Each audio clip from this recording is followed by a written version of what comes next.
สูตรขวัญคู่บ่าวสาวให้พิธีแต่งงานก่อนพิธีสูตรขวัญต้องอัญเชิญบทเทวดามาเป็นสักขีพยานด้วยเป็นการสร้างขวัญและกำลังใจในงานพิธีมงคลต่างๆงานแต่งงานงานบุญขึ้นบ้านใหม่เพื่อให้เป็นสิริมงคลร่มเย็นผาสุขตัสสะภะคะวะโตอะระหะโตสัมมาสัมพุทธัสสะนะโมตัสสะภะคะวะโตอะระหะโตสัมมาสัมพุทธัสสะสีสีสีสีมือนี้แม่นมือดีเดือนนี้แม่นเดือนสี่ขึ้นหกคำวันพฤหัสเป็นวันดีที่อมุตตะโศกโตกอันนี้แม่นโตกไม่จัน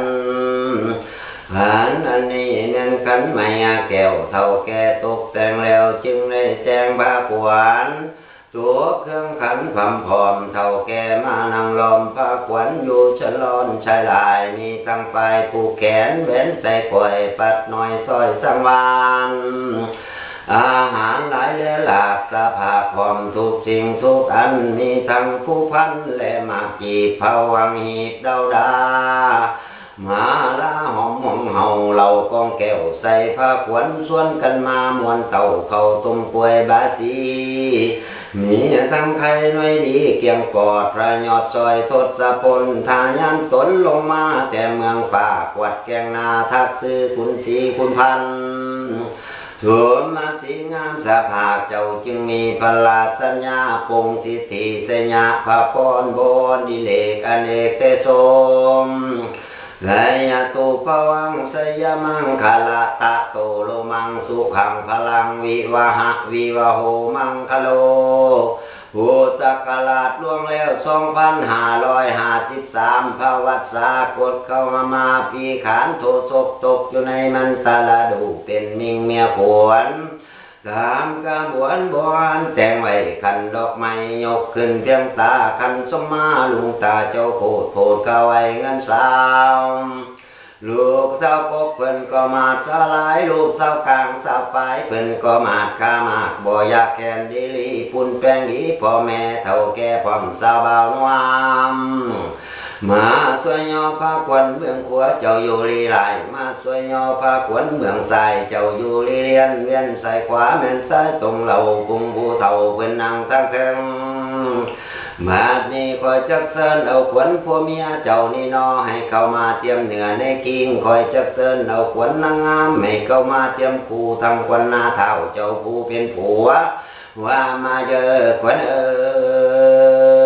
ยมาอยู่คนเอ้ยมาเสยส้มกองขวัญคู่แก้วมาฮอดแล้วถัดดอกจุ่มภูมิบ้านจุ่มเชื้อเหมือนดอกคัดเข้าถัดดอกเข้าความตาเกษางามตั้งไหลเทียมเท่าใหม่วันดีหนึ่งสมศรีเจ้าคือนางไอก็มาสามมือนีวันนี้หัวเจ้าสอบใส่ถัดดอกมาลาก็มาสามมือนีวันนี้หัวนาแข่งมาอยู่แข่งลีลาควันขามาอยู่ขาลีไหลลำตัวใส่เสญาหัวจอมแพงให้เข้ามาเทียมคู่ก่อนมาสามมือนีวันนี้หัวเจ้าอยู่ปากฟ้าและเดินไกลก่อยมาสามมือนีวันนี้หัวเจ้าอะไรนำสู่เก่าก่อยมาสามมือนีวันนี้หัวเจ้าไปนั่งเบาน้ำโมพี่ตายก่อยมาสามมือนีวันนี้มาเยอะขวัญเอ้ยมาอยู่คนเอ้ยให้เจ้าได้สืบเสือพ่อแม่แทนเงินถึงปีเดือนฝนน้อยห้องหำถึงวัน7-8 คำให้เจ้าจำศีลวัน14 คำ15 คำให้เจ้ายินดีตักบาตรอย่าได้ขาดทานศีลเตโตแต่ญาควรคิวมาอยู่คิวลีลาหัวหน้าตามาอยู่ตายิ่งแย้มควันแก้มและควันคางควันเอวบางควันน้ำพำพอมให้มานั่งอำมาหล่อมอยู่พระขวัญว่ามาเยอะขวัญเอ้ยมาอยู่คนเอ้ยมือนี่แม่นมือดีวันดีที่แม่นมือวงเฮาผู้เฒ่าเกิดเป็นบ่าวเป็นสาวก็ว่าแม่นมือนี่วันนี้คอยทานได้แทนเงินก็ว่าแม่นมือนี่วันนี้นอนหลับได้เงินหมื่นก็ว่าแม่นมือนี่วันนี้นอนตื่นได้เงินแสนก็ว่าแม่นมือนี่วันนี้แบนมือมาได้แก้วมานี่โตก็ว่าแม่นมือนี่วันนี้แขนเท้ากายแค่นั่งก็ว่าแม่นมือนี่วันนี้เขาเต็มสามล้นคือก็ว่าแม่นมือนี่วันนี้ สามมือเป็นได้แก้วมงกุลมาหาเจ้าเด้อห้ามือเป็นได้เสื้อผ้ามาหาเจ้าเด้อแทนเท้ากายแค่นางสุขสบายพำพร้อมให้มีใจอ่อนน้อมตั้งต่อต้นเสยเจ้าเป็นเคยให้เจ้ามีใจกว้างอยากอวดอ้างสรรพสิ่งอันใดไล่ไก่ให้เจ้าว่าโซโซไล่หมาให้เจ้าว่าเตเตไล่งัวควายให้เจ้าว่าหือเจ้าอย่าดื้อเตะเตียวสุลุยต่อหน้าเจ้าโคตรอย่าประโคตรสรรพสิ่งอันใดเจ้ามีความเหลื่อมใสดอมนางแทบไทยเป็นลูกสะใภ้ให้เจ้าหักแม่ผัว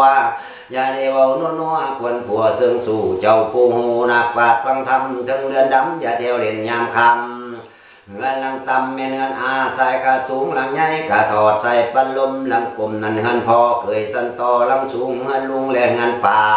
หลังหนักวังตั้งใส่แค่นางหลายวงกลมหุบหนักเป็นปูหาบมุงกระเบื้องดินคอมีอเย็นลังสูงความผาดนงมาอาจแก้วงาสนัยให้เงินเม่นนำบ่อแก้วหลังนั้นพอมาแล้วแกลูกทั้งสองเจ้าจงมาปุ่นฟองกินทานบ่ให้เจ้าได้นำยืนยิงเจราคาในกินซีนในเจ้าทรงหันอาได้กินปลาในเจ้าทรงหันยาเพิ่นซาเจ้าบุญกวางสุบายถึงยามแรงให้เจ้าแต่งผ้าเขาถึงยามเศร้าให้เจ้าแต่งผ้าง่ายอย่าได้นอนหลับไหลตื่นสวยผิดหิดให้เจ้าจีบมากไว้ประสงค์แต่งผ้าง่ายเจ้ามีผัวให้เจ้าถิ่มใจเก่าเราให้หน่อยยายไผ่เราให้ใหญ่ยายขุนเมื่อมุงคุณคอยเจ้านั่งแก้วหมอบอกแล้วสัมปตื่มถวายพรเพื่อนคำสอนอินทาสังโลกมีโชคแล้วให้เจ้าคอยเพียรเอาว่ามาเยอะขวัญเอ้ย มาเยอะขวัญเอ้ย ขวัญผัวให้เจ้ามาสมเมียนี่นำถึงยำคำให้เจ้าเขาก็นอนหัวยังหมอนให้มีใจหักหอให้เจ้าเป็นนาโตสมเสยใส่ยาตูภาวังสยะมหามงคุลจัตตโลธรรมาวัฏันติอายุวโนสุขังอาลัง